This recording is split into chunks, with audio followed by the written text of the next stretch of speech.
program, Women in Diplomacy. It's a pleasure to have you with us here today. This is one of many programs that we're hosting this month in honor of Women's History Month. So again, thank you for joining us, and a big special thanks to our 4 panelists who are going to answer questions and share their experiences as women in diplomacy. So let's get started. So I am going to ask Miss Joni Scandola to introduce herself at the podium and tell us a little bit about women in the American Foreign Service. Hello. Can you hear me okay? Okay. Well, good afternoon and welcome to the U.S. Embassy. My name is Joni Scandola, and I am currently the chargé d'affaires at the embassy here because our ambassador is traveling in the United States. Normally, I'm the management counselor at this embassy, which is a fancy word for an administrator. I basically oversee all of the personnel, the contracting, the leasing, the procurement, all of the general services that we provide for this embassy of about 1,500 employees. I normally oversee that. I'd like to share with you just a couple of interesting facts about women in U.S. diplomacy. We've actually made a lot of rapid gains over the last 20 years in relation to the last 70 or 80. In 1922, actually, a woman by the name of Lucille Acherson was the first American female diplomat to enter the service. She had to leave the service in 1927 because she decided to marry. You could not be an American diplomat and be married at the same time. That decision changed. It was overturned in 1972 when several women's advocacy groups got together and lobbied to change that rule in 1972. So for 50 years, women either had to choose to be in the foreign service,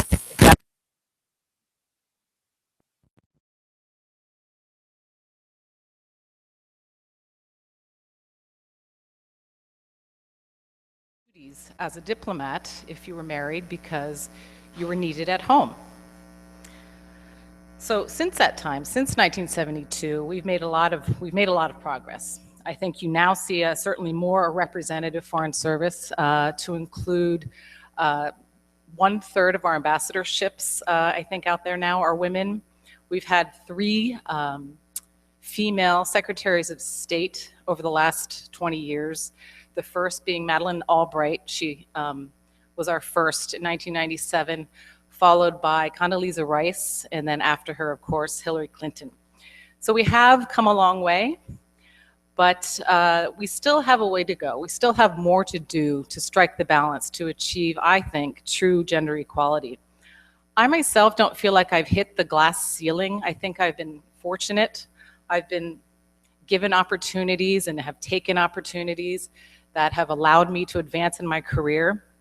But I'll still walk into a meeting, and it doesn't matter if I'm at this embassy or at my last embassy in Panama or at the State Department in Washington, D.C. I will walk into a meeting and often be the only woman at the table or one of just a few women at the table. So to me, that's telling. That's saying something that I think we could still work to change to strike that balance. I think I'll stop my comments now because I want to hear from my other panel members to hear about some of their experiences, particularly my colleagues from the DFA. But I look forward to engaging with you in conversation and taking your questions. So thank you very much. Thank you, Chargé Scandola. And now I'd like to invite Ms. Andrea Caimo from the Department of Foreign Affairs to introduce herself and tell us a little bit about women in the Philippine Foreign Service. Thank you.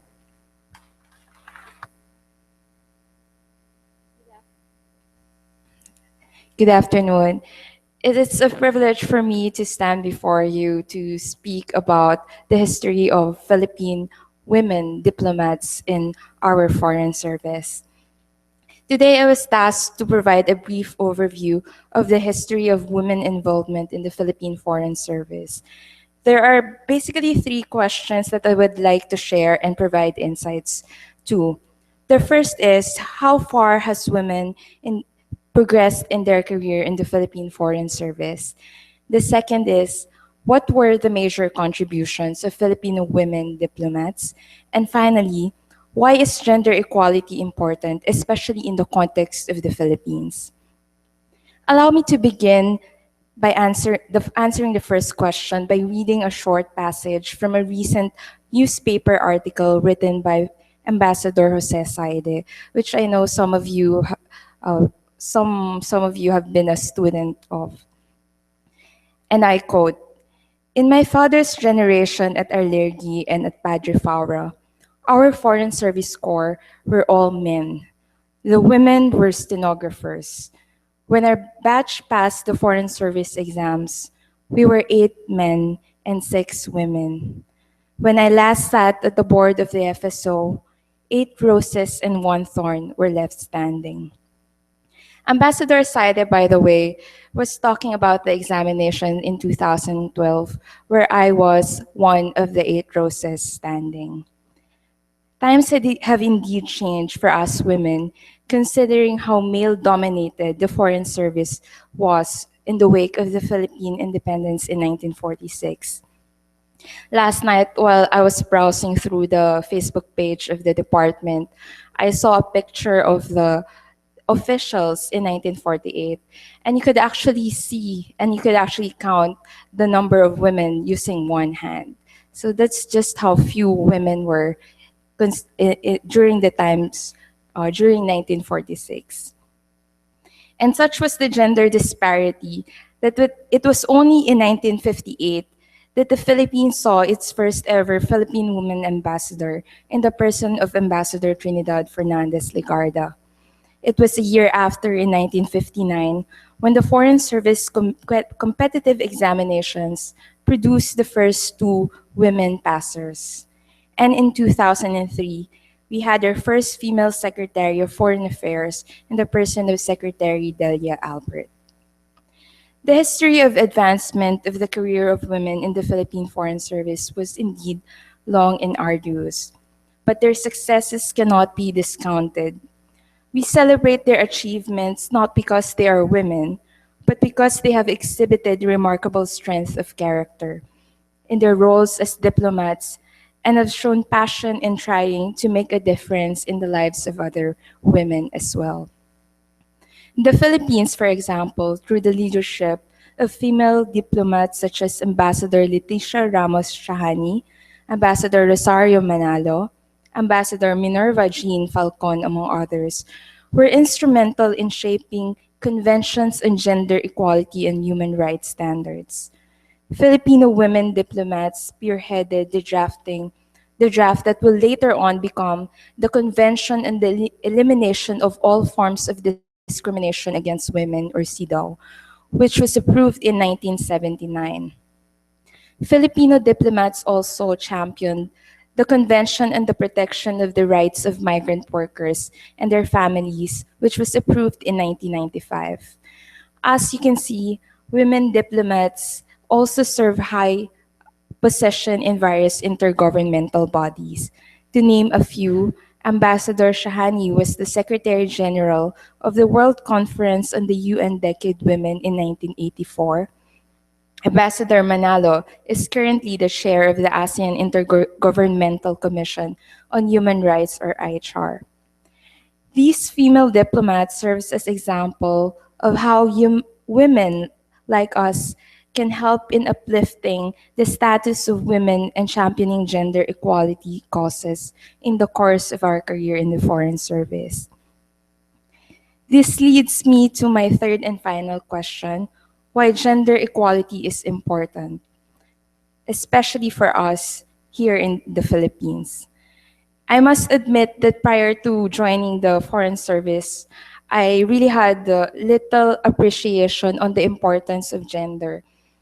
And because of the training that I got and the exposure on gender from the department, I was able to appreciate more why we have to push for better gender equality, not only in our workplace, but also in our society.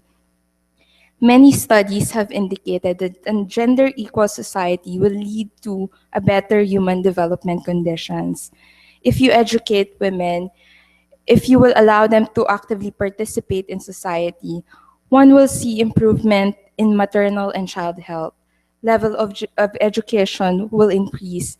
Incomes of communities will also rise as we build the necessary social and economic conditions for other sectors such as women to participate in the development process.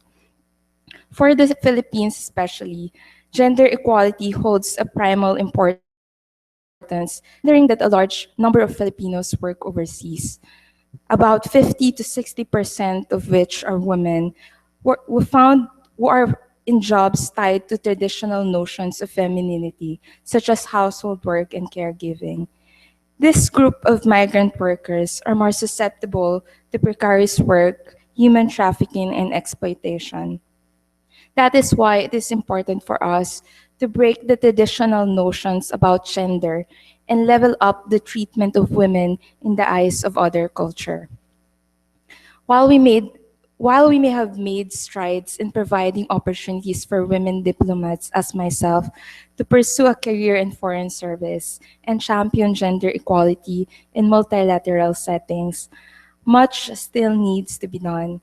It is important for us to continue this dialogue and share success stories and engage also not only women but also men as we continue to create a more gender equal and gender sensitive society. Thank you.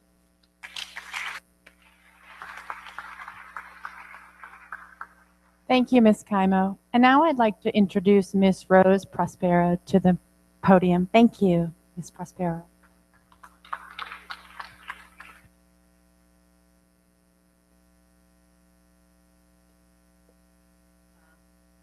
Can you see me? I'm quite small.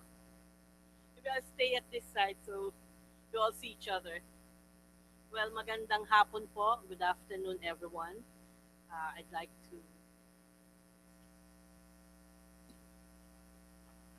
let me repeat myself. Magandang hapon po. Good afternoon, everyone. I'd like to express my appreciation to the U.S. Embassy in Manila for inviting us to this event. And also, it is indeed an honor and a privilege for us to be able to join you this afternoon. Um, I have been with the Department of Foreign Affairs for, well, I'll be giving away my age. For 22 years now. I joined the department in 1992. I have had two postings abroad, the first one being at the Philippine Consulate General in Sydney, and my last one is at the Philippine Embassy in Paris. All very meaningful and enriching postings abroad. Um, Let me go straight to the issues that have been outlined for today's discussion. Um, it has often been said that diplomacy is a men's club. You know, it's a job reserved for men. It's for men. But I do believe that in the Philippine Foreign Service, this stereotype is fast disappearing. More and more women are entering the Foreign Service. I guess I was talking to Andre here, and she said around 54% of the total personnel of the DFA are women. Um, well, Miss Jody Scandola said that they have had three secretaries of state. That's the equivalent of the Secretary of Foreign Affairs. Those are Secretary of State Albright, Rice, and Clinton. We have had one, that's then Foreign Affairs Secretary Delia Domingo Albert. I guess you beat us on that. That's a ratio of 3:1. But then, yes, we have had two women presidents, President Aquino and Macapagal, and we know that in the Philippines, the president is the chief architect of Philippine foreign policy. So we're quite ahead of you on that score. Let me also say that Filipino women diplomats are also nowadays getting very substantive assignments in the multilateral arena, often said to be traditional turf of men. Our incoming Philippine representative, permanent representative to the UN in New York is a woman.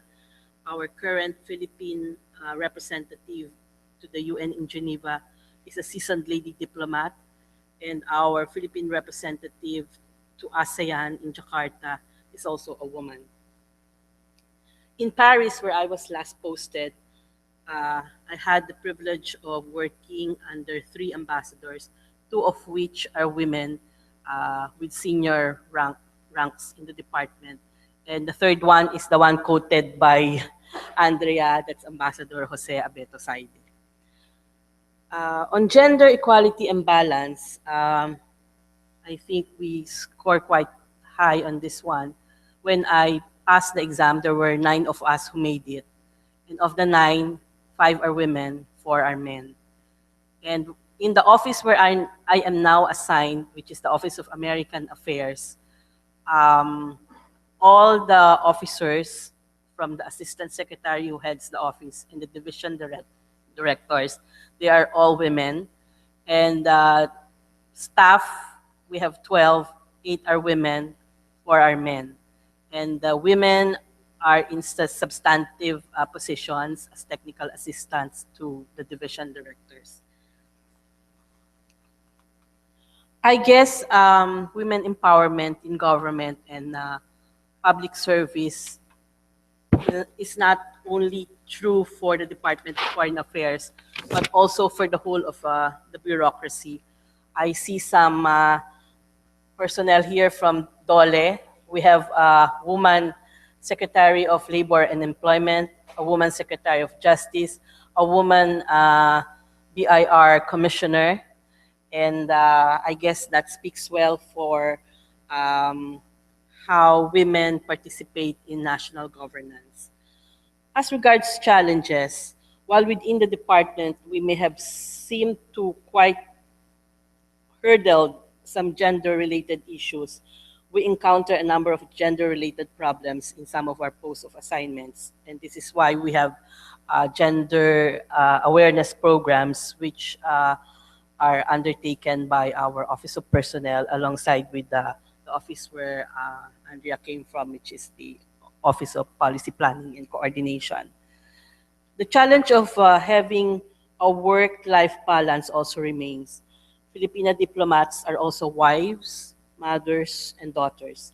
And in a job that requires you to relocate from one place to another, put in longer than usual hours, work on an oftentimes unpredictable schedule, maintaining a work-life balance is no easy task. Finally, I have been, as I've said, with the department for the last 22 years, and I say this with all sincerity. It has been a fulfilling career with its share of challenges and opportunities. It has given me a unique opportunity to serve my country and people. I gained a lot of meaningful experiences in life that have widened my perspective and enriched me as a person. Thank you very much.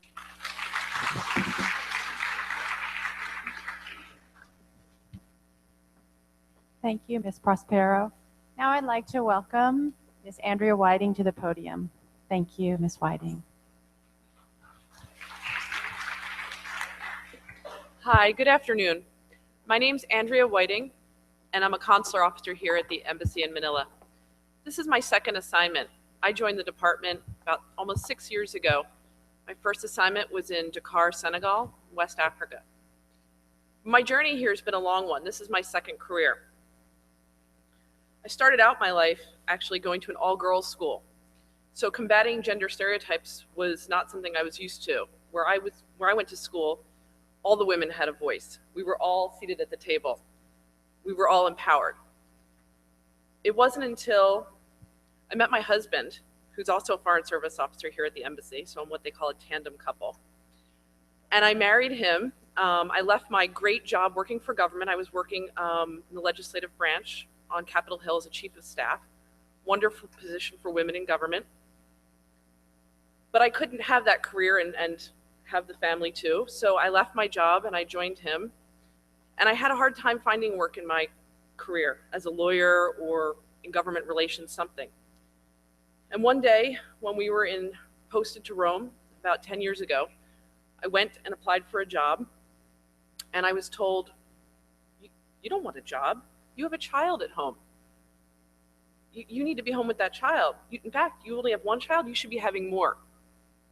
And I said, well, whoa, thanks for the advice, but no, I'm ready to go back to work. She's going to go to preschool, and I have all these skills, and I'm ready to be engaged again. I've been out of work for a few years. I'm looking to get back in the job market. Well, if you're looking for work, she said, you really probably just want part-time. I said, no, I'm looking for full-time work. I'm here. These are my skill set. Do you have anything? Well, I have one thing. You can go to Afghanistan and work there. You can't bring your husband. You can't bring your child. You'll have to go there for a year or two. Well, that wasn't going to work. So I went home and I did some thinking about what my skill set was and how can I try and have it all. Talk about, women can have it all. They can have the family, they can have the career. And that's what my generation grew up hearing. So I tried to make that work. And I thought about the government service I did before and how I loved serving my country and how I was treated fairly at work. So I looked at what my husband was doing and I saw that I could be a consular officer, use my legal knowledge, my customer relations skills from working with legislative constituents, and give back. So I took the test and I joined the State Department, and it's been a wonderful experience. I definitely deal with the work-life balance issues, especially with both of my husband and I both being officers, and I have now a second child. But it hasn't stopped me from rising up, from being tenured and promoted, to being able to take advantage of temporary duty activities, leaving my husband with the children, and going out and serving our country and helping women who face gender inequality and other problems around the world. I was really fortunate to even have my husband and the embassy's support when I was able to go out and be away from my family for American Thanksgiving holiday. It was 2 years ago, about a year and a half ago, after the typhoon, where I went out and was in Cebu for a couple days looking for Americans and helping Filipinos affected by the typhoon. And that's why I took this job, and I'm just so grateful to be here today to share my experiences with you. So thank you, and if you have any questions about my experience as a woman, as a second career woman, as a working mother, I'm happy to answer your questions, so thank you. Thank you, Ms. Whiting. Thank you, all of you, to all of you. I'm going to pass you a mic. One.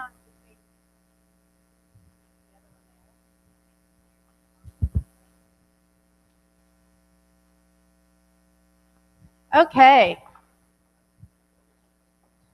It's time. Right? Oh, outstanding. Thank you. Hello. I'm just very curious, as a woman, a young woman, I also experience gender equality every day. So being established women in this field, and we look up to you so much, and considering you have gone through a lot of gender equality issues, how are you able to deal with situations where you were discriminated because you were a woman? And could you please share specific experiences wherein you were able to assert yourself as a woman and also as a competent worker? Because it would be very helpful for us young women. Thank you. I'll begin, and then I'd be happy to share the mic. I'm not sure. I don't know if I've ever felt discriminated against. I have felt uncomfortable, especially when I was sharing with you my experiences with going into a meeting where sometimes you're the only woman, and the issue, I might not be as familiar with the issue as everybody else is in the room, but it took me a long time to figure this out. But what I try to do is take a deep breath and sit at the table. I sit at the table. I look people straight in the eye when I have something to say. I try to say something meaningful, not just something to say something, but something meaningful to add to the discussion. It's not always easy to do that, but I find that if you can do that, if you can feel comfortable doing that, you gain the respect of your peers, and you can, you remember that experience for the next time, and it's more comfortable for you to gauge and guide yourself through the process of these kind of discriminatory situations. I don't know if I made any sense, but it's really important to have a seat at the table, to have a voice, to look someone in the eye, and to say something and voice your opinion. Oh, I'll just add that in my experience, I agree with what Joni said, but also having the strong work ethic and putting forth a good work product. That always sort of counters any stereotypes, any discriminatory comments. My work stands for itself. Know your stuff when you go to that meeting. Thank you. Do we have another? Yes, ma'am. Of course. Yes, please.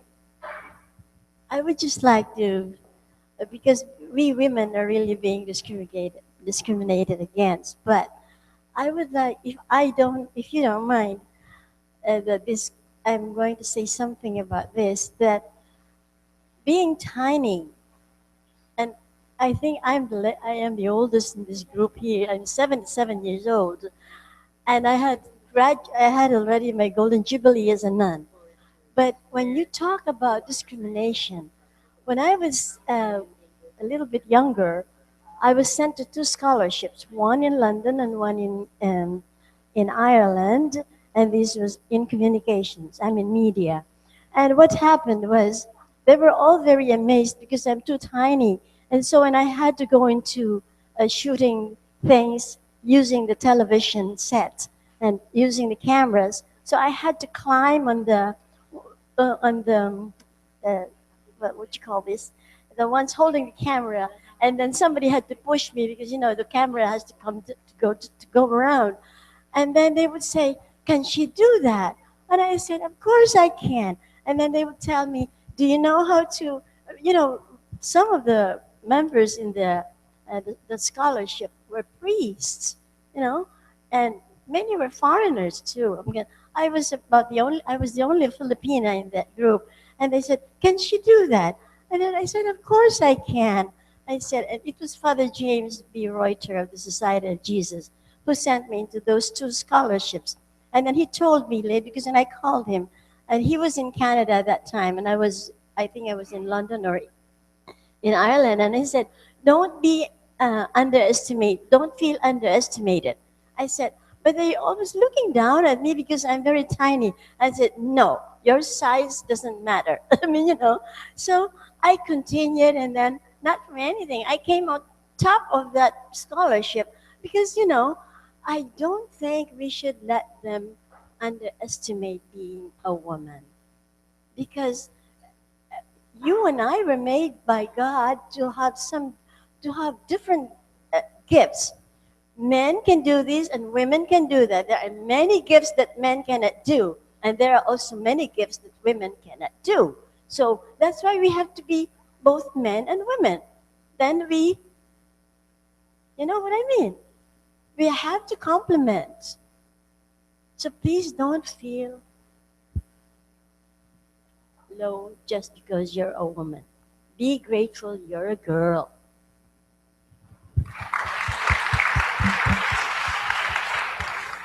Thank you, sister, for that inspiring message.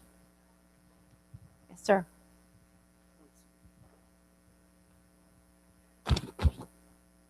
Good afternoon. My name is Lawrence Angel Riego from the Polytechnic University of the Philippines, Department of History. During the 1970s, former President Ferdinand Marcos sent First Lady Imelda Marcos in his stead to Libya, Tripoli, Libya, to talk about the demands of the MNLF. And then I just want to know, what do you think is the effect of the women's disposition in dealing with diplomatic relations, or like what Sister said, there are many things that men cannot do. So what do you think is the effect of the disposition of women in diplomatic relations? Thank you.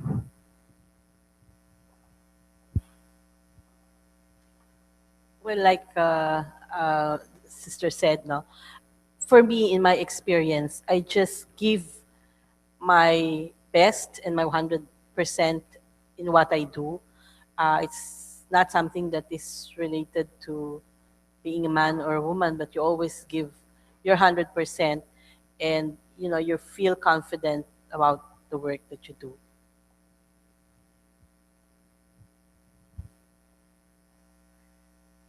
I think as a woman, we have experiences that allow us to understand the world in a much humane way.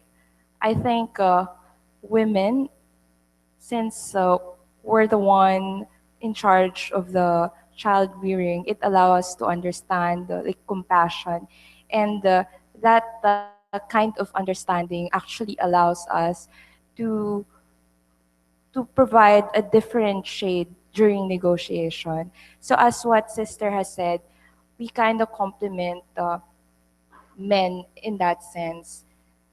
So I think the fact that um, First Lady Imelda Marcos was able to help us during that negotiation in Libya with the OIC proves a lot that women can contribute and can add something to the table.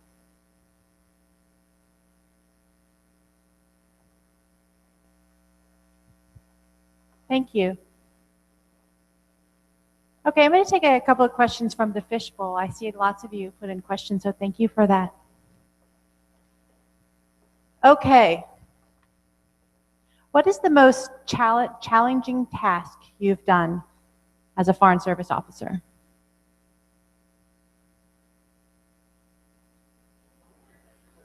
This question.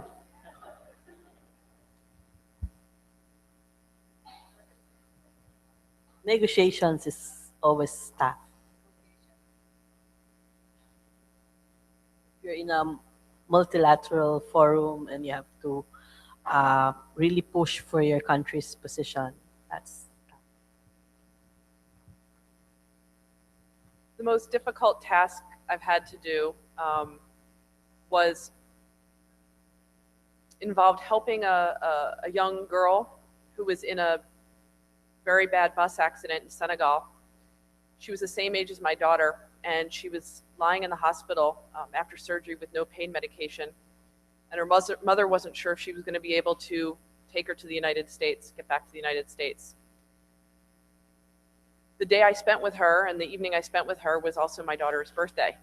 So I was not able to be there for my daughter, but I was doing something equally as important, if not more important, supporting that girl, telling her that she could focus through her pain, that she survived when most of the people on the bus did not survive, and that she just had to make it one day at a time. And I helped get her and her mother back to the States, and I was able to explain to my daughter why I couldn't be there for her. It was a tough day emotionally, but that's why I'm here, and that's why I love my job, so I can help people. Yeah, I would say the human aspect of the job is always the toughest. In my job, I deal with a lot of personnel, human resource issues. And as a leader, I feel like sometimes I have to deliver bad news to people that is tough to do on a normal situation, but you have to do it. Someone has to do it. And it's never easy to tell somebody you and your family have to go home, or you did not make tenure in the Foreign Service, or your situation is going to change dramatically. That's always tough to deal with. But as leaders, and women leaders, we have to sometimes take the tough road. You can't just let the next person do it. Those situations are always tough when you have to deal with the human aspect, and that person is not going to take the news very well. For me, as a junior officer, I'm perhaps one of the youngest, even in our office. Sometimes proposing new ideas may be a difficult thing, especially if some of the ideas that have already been in place have been working so far. So it takes a lot of convincing, and it takes a lot of courage to try to introduce new ideas and try to propose new ways of doing things. And even if sometimes it may be difficult, you just have to believe and think that it's something that you see is worthwhile, and you have to you have to say something about it, or otherwise, yes, uh, stay in peace. So that's one of the toughest thing for me as a junior diplomat, to speak up and to do and share new ideas out there. Thank you. Do we have other questions? Take the front row and then we'll go over there.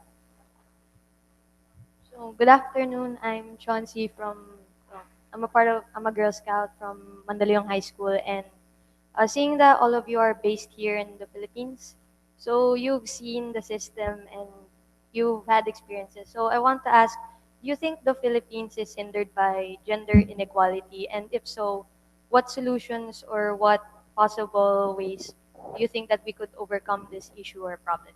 Thank you.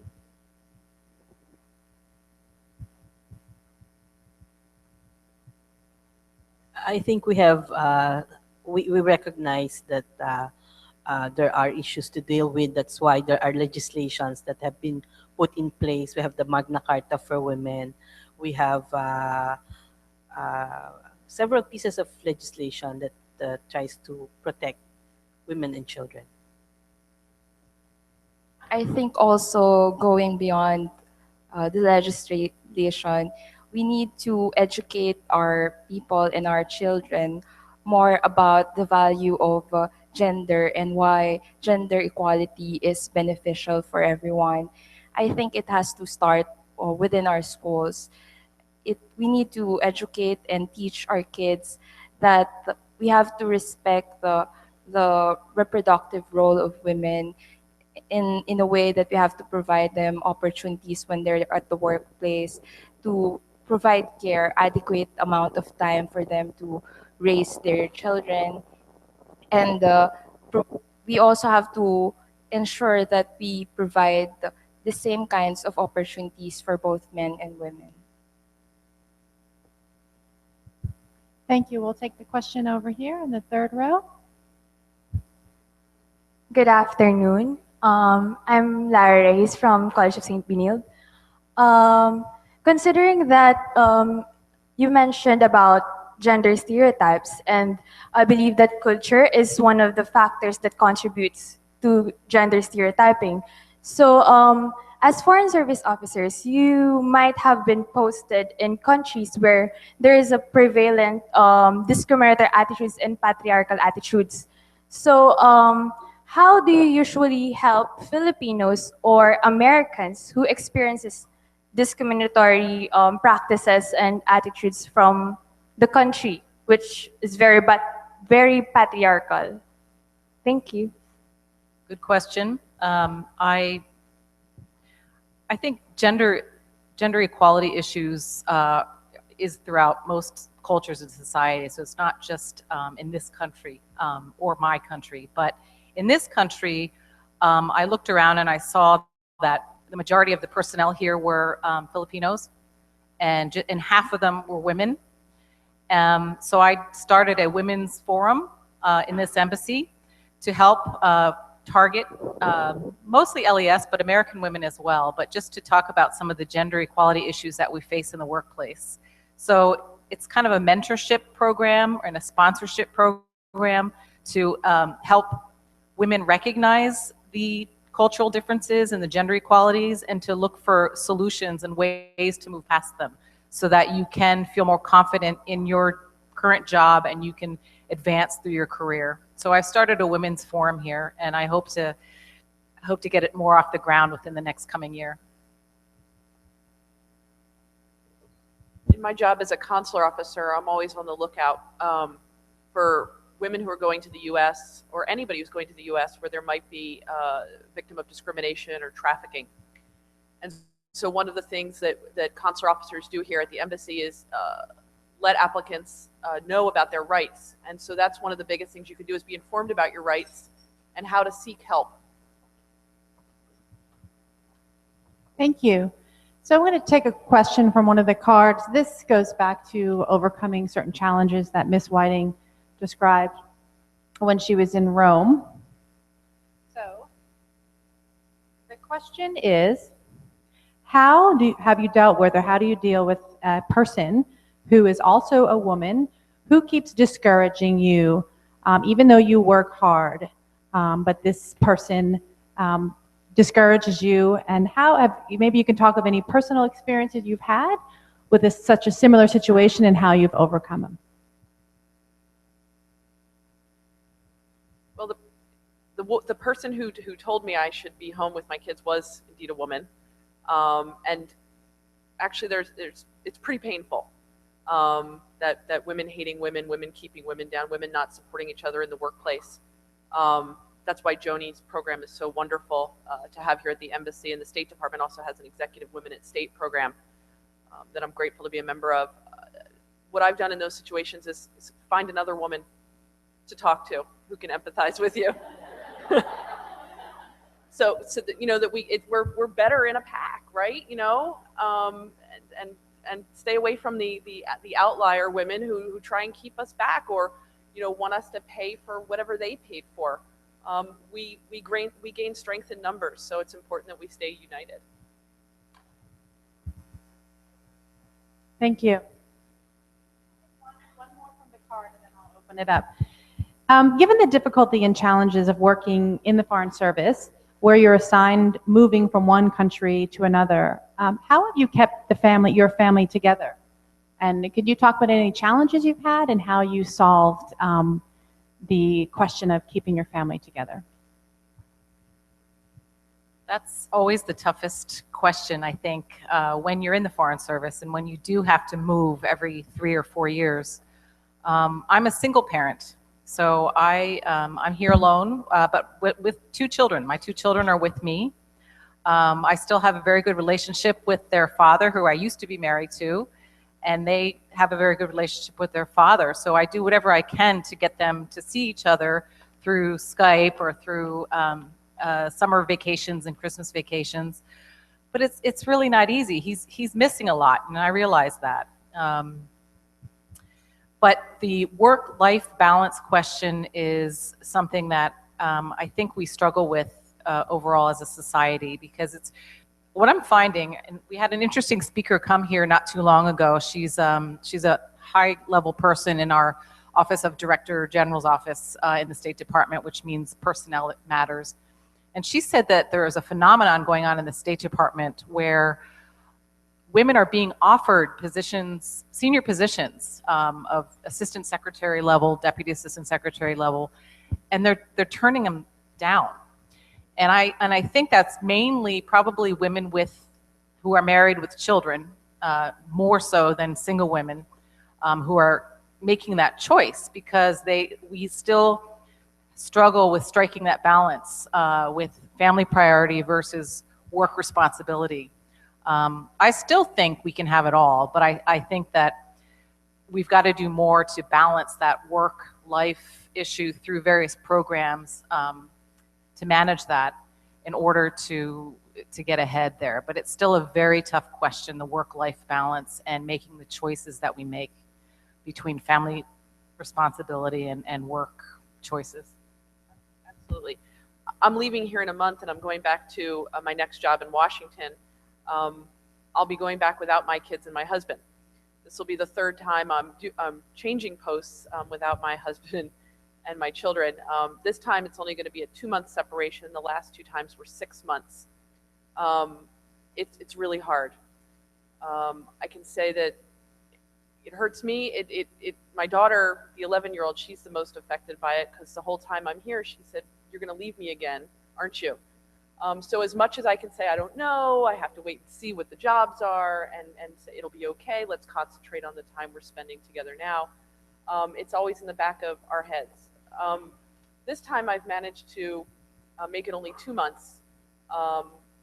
And the trade-off is that at least when she comes to the States with my husband and her brother, I'll be able to take 3 weeks vacation and just really spend quality time with them.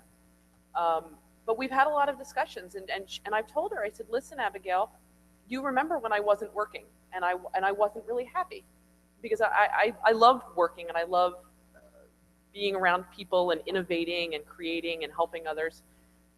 And I told her, I said, listen, I want you to be whatever you want to be when you grow up. And this is what I have to do. It's not my ideal of leaving you, but we're going to make the best of the situation. And we can't, we always, no matter what you do in any job, you have to make sacrifices, and you just have to try and make the best of the situation. And we need to be thankful that at least we can be together, that we have our health, that we have, some financial stability. And we've had great experiences of moving around the world and seeing things and experiencing other cultures. And I just want for her at least what I have, if not more. And so I'm just trying to teach that lesson through my actions, and it's absolutely difficult. But I have to say I have a great husband who supports me, and I've gotten at least to the position in my career where if he or I gets an assignment and the other person can't get assigned there, we can potentially go on leave without pay to not break up the family for more than a few months. But yeah, hopefully we'll keep making strides towards that. I'm single, but I have an old mother who I take care of. It's always, I appreciate it that I have a closely knit family, relatives who help me every time I need help. Thank you. We had some questions in the back. We'll start here, and then I promise we'll come right back to the back. Yes, you. Hi, good afternoon. My name is Kristen Schultz from International Justice Mission Manila. Drawing from current and past experiences, if you could go back in time and give yourself 2 pieces of advice to your younger self, what would you say? And this could be in regards to career choices, personal decisions, or even pursuing schooling. Thank you.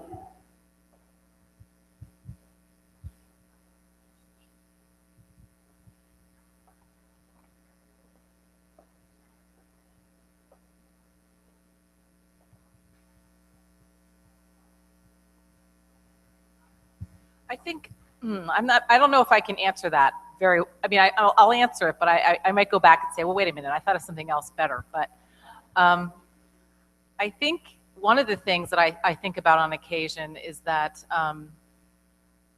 I let other people sort of manage some of my career choices because they thought, they were out there before. And so they said, you should follow this path. And so I did follow that path, and I wasn't very happy. It took me a while before I sort of discovered that I need to, that next assignment needs to be what I think it should be. It doesn't necessarily need to be what my career development officer says I should do to advance my career. Because I think if you follow your heart on an assignment, you become more passionate at whatever you're working at, and your true colors come out, the positive ones. So just making my own career choices, because we do, in a way, we reinvent ourselves in the Foreign Service every 3 years. You've got to send out your resume, you've got to interview for the job, so you're kind of reinventing yourself. So I've decided to just kind of go on my sort of what I'm passionate about, what's best for my family, and then I'm happy, and the family's happy, and then I can produce high results. I would probably say I agree with Joni, but I would go all the way back to my younger self. And I think we're throughout life, here in the Foreign Service, we're presented with choices every couple of years about where to go for jobs. But throughout our life, we're given choices, and sometimes they're clear choices. Sometimes it's right versus wrong. Sometimes it's, I don't know, should I go to this school or that school? And how do I decide? I remember choosing what college, and I actually had a pros and cons for each, and I couldn't decide. But I would tell myself, maybe do the scarier one. Don't second guess yourself. Have confidence in yourself. And don't look to others to help you make that decision, because it's your life. You're ultimately responsible for the decisions you make. So I would probably be more of a risk taker.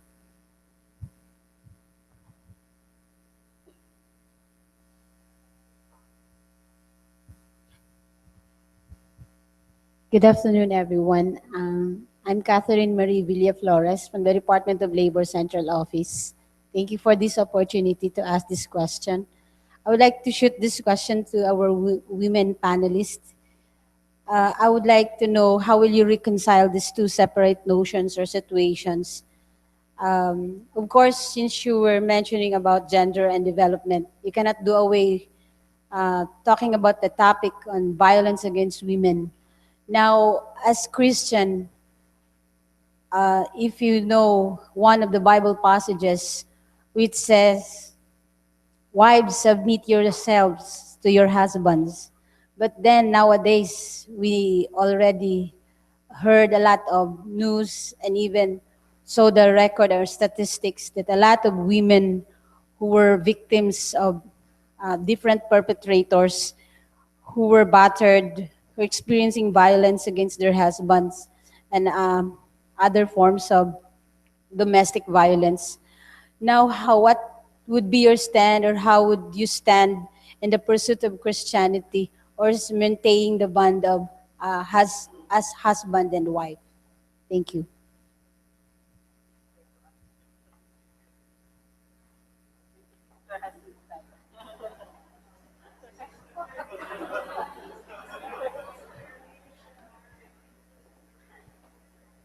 It is a pretty hard question to ask somebody who is a nun, you know. But I mean, but may I have another?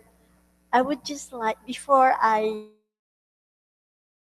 would just like to mention also that I have another question to ask them, the four of them.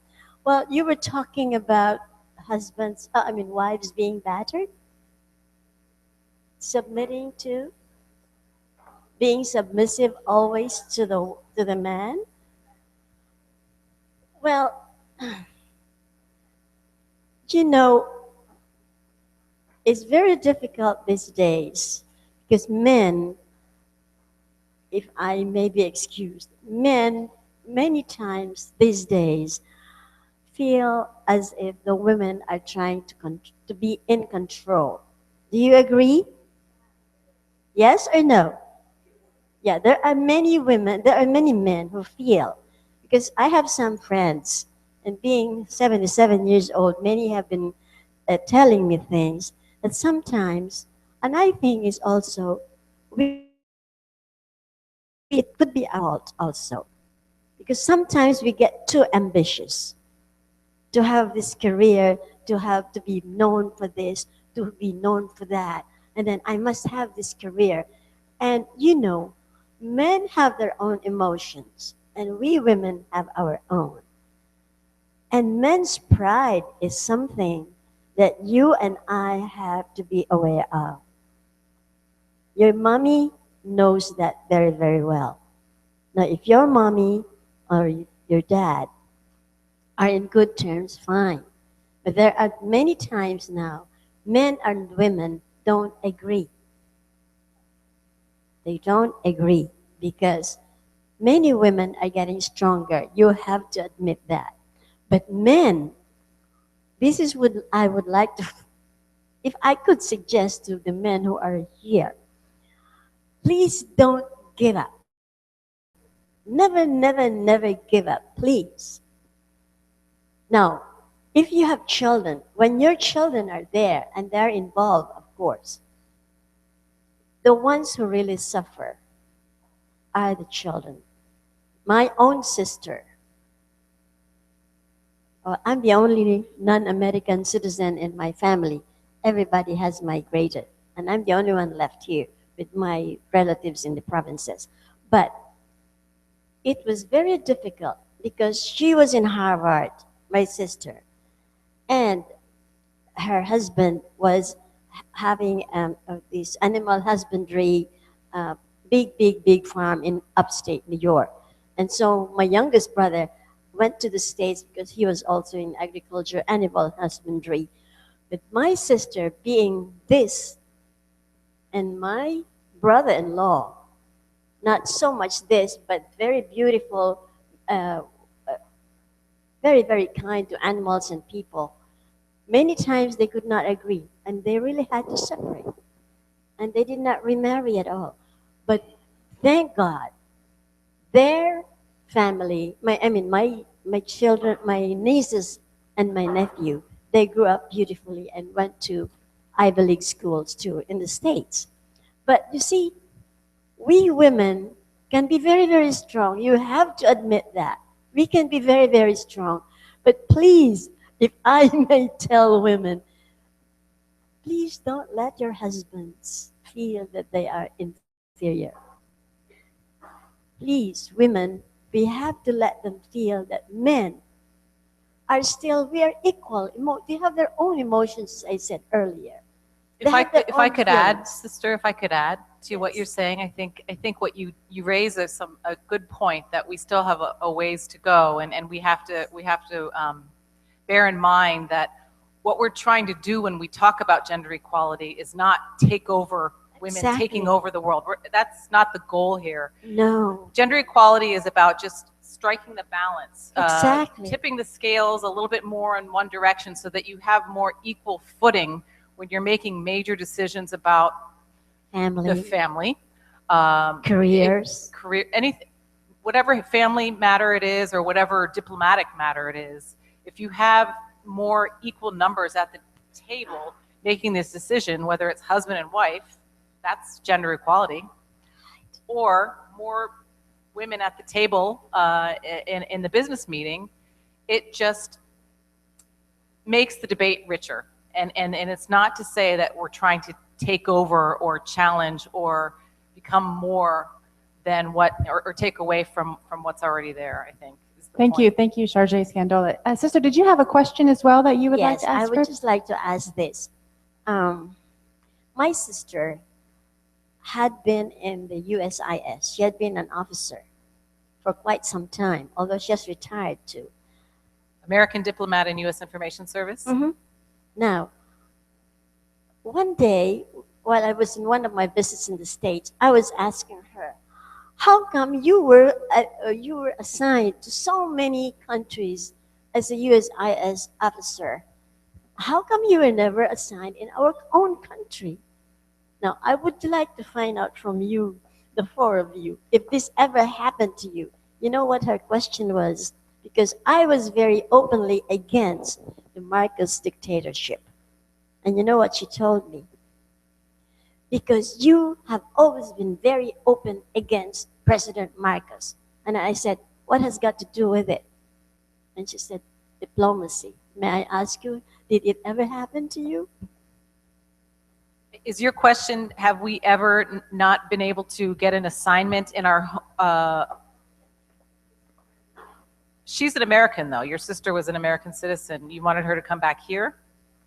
Yeah.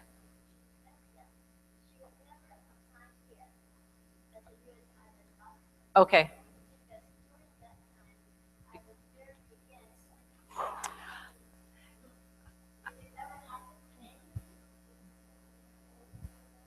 Maybe not in the same context, but previously before there were instances when women diplomats were not assigned in certain countries.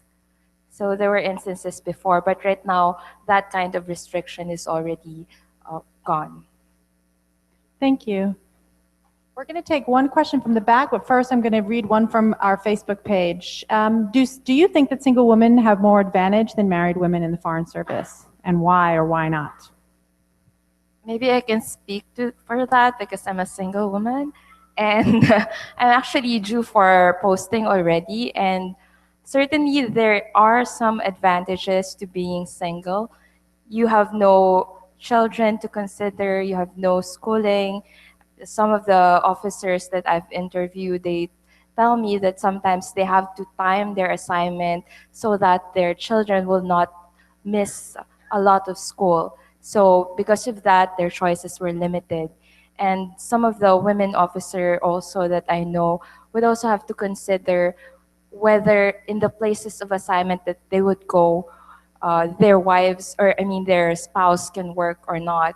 And other considerations also is for two officers who are in the same service, so they also have to look for places wherein the both of them can be assigned together. So are certainly more considerations that you have to look into if you have kids or if you are married.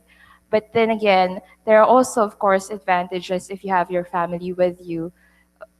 Being assigned in a different place would be difficult. You have no people that you know.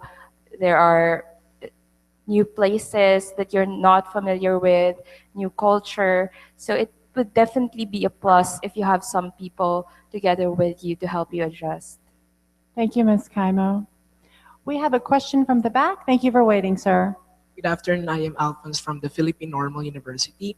I have two questions. Based from what I have read, Napoleon Bonaparte placed much emphasis on the importance of masculine characteristics in terms of conducting state relations. My question is, what characteristics or skills do women have that make them excellent diplomats? Second is, this was mentioned a while back by Ms. Prospero about America still doesn't have a woman president. My question is, with regards to that piece of information is, does that affect how women are viewed now in America, especially in terms of politics? Thank you.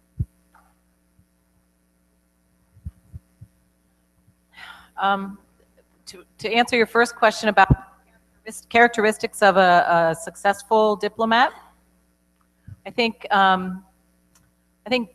being a good colleague, being a team player, being prepared for meetings, and being kind to others are certainly top three for me. Yeah, that goes a long way. If you can also be discreet, if your colleague is having a bad day, don't talk about what they said to you to others, or don't betray confidences, because then your reputation comes into question. You always want to take the high road, even if you're really upset about something, you're stressed out, try not to take it out on your colleague or your staff. I have a big staff. I have about 350 people here, and I am constantly cheerful to them, even if I'm inside, I'm hurting over something, because I have to show that to them. I have to show that, if you wear your emotions on your sleeve all the time, you lose credibility, whether you deserve it or not. Your second question about, do you think that the fact that we haven't had a woman president, has that affected? I don't know. I think that we've had certainly several strong secretaries of state, which are, it's not the president, but it's a very key position. I don't know. I defer to my other colleagues on that one, but I don't think it has overall. We might see it sometime in the future. Who knows? Regarding your first question, I don't think it's a matter of whether a person is a male or a female. To do well in the service, it just depends more on your character, on what you can bring to the table. So me interacting with female diplomats, male diplomats, nowadays I don't see any difference. And for them to say, for me to say that they are effective, I look more on their ability to deliver things rather than whether my boss is a male or a female.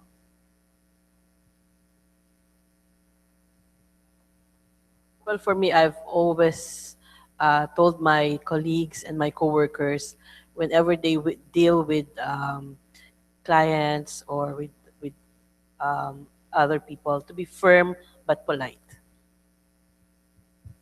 Thank you. We are running up to our time, so I'm going to take another question. First hand up high. Yes, sir, in the blue shirt. This will be our last question. Good afternoon. My name is Migs Calagyan, and I'm from De La Salle University, Manila. I'm taking up international studies, major in American studies.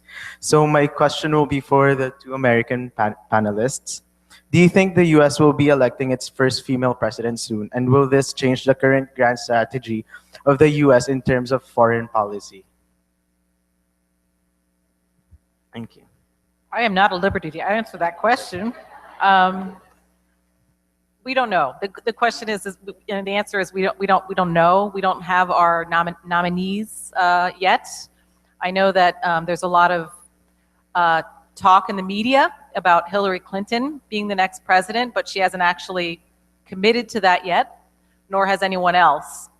I do know that when she was Secretary of State, she worked very hard on gender equality issues, and she was able to prove the point, not just in the United States, but in other countries, that economies are stronger. Political stability thrives when you can achieve gender equality, and I think she demonstrated that. So if, by some chance, she becomes president someday, I'm sure she would continue her agenda in that regard. I hope so. I hope someday we do get more nominees or a nominee of a female president, because it's hard to keep explaining to my daughter why we don't have one.